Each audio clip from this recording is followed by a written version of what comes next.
আসসালামু আলাইকুম। আজকে আমরা জানবো অ্যাকাউন্টিংয়ের পার্সপেক্টিভ থেকে কস্ট এবং এক্সপেন্সের মধ্যে পার্থক্য। কস্ট হচ্ছে কোনো অ্যামাউন্ট যখন আমরা স্যাক্রিফাইস করি কোনো গুডস বা সার্ভিস কেনার জন্য বা কোনো অ্যাসেট কেনার জন্য, যেটা আমাকে ইন ফিউচার বেনিফিট দেবে। এক্সপেন্স হচ্ছে আমার কস্টের যতটুকু এক্সপায়ার হয়ে যাচ্ছে, অর্থাৎ আমি যে বেনিফিটটা কিনেছিলাম সেটার যতটুকু আমার এক্সপায়ার হয়ে যাচ্ছে, সেটাই এক্সপেন্স।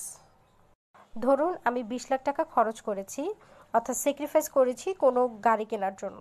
তো এই 20 লাখ টাকা আমাকে ইন ফিউচার বেনিফিট দেবে, অর্থাৎ গাড়িটা থেকে আমি বেনিফিট পাবো। এই পারচেস কস্ট 20 লাখ টাকা হচ্ছে আমার অ্যাকাউন্টিংয়ের পার্সপেক্টিভ থেকে কস্ট। অন্যদিকে এই 20 লাখ টাকার যে গাড়িটা আছে, এটা কিন্তু সারা জীবন 20 লাখ টাকা থাকবে না, এটা কিন্তু খরচ কমতে থাকবে, যেটাকে আমরা ডেপ্রিসিয়েশন এক্সপেন্স হিসেবে দেখাই। সো ধরলাম মান্থলি আমার ডেপ্রিসিয়েশন এক্সপেন্স গাড়িটির 1000 টাকা। সো এই 1000 টাকাই হচ্ছে আমার অ্যাকাউন্টিংয়ের পার্সপেক্টিভ থেকে এক্সপেন্স। এটাই হচ্ছে কস্ট এবং এক্সপেন্সের মধ্যে পার্থক্য। আশা করছি আমার আজকের ভিডিওটি আপনাদের ভালো লেগেছে। যদি আজকের ভিডিওটি আপনাদের ভালো লেগে থাকে তবে ভিডিওটি লাইক করুন, কমেন্ট করুন এবং বন্ধুদের সাথে বেশি বেশি করে শেয়ার করুন। যারা আমার চ্যানেলটি এখনও সাবস্ক্রাইব করেনি তারা আমার চ্যানেলটি সাবস্ক্রাইব করে পাশের বেল বাটনটি বাজিয়ে দিন। আর যারা আমার চ্যানেলটি অলরেডি সাবস্ক্রাইব করেছেন তাদের সবাইকে জানাচ্ছি অসংখ্য ধন্যবাদ।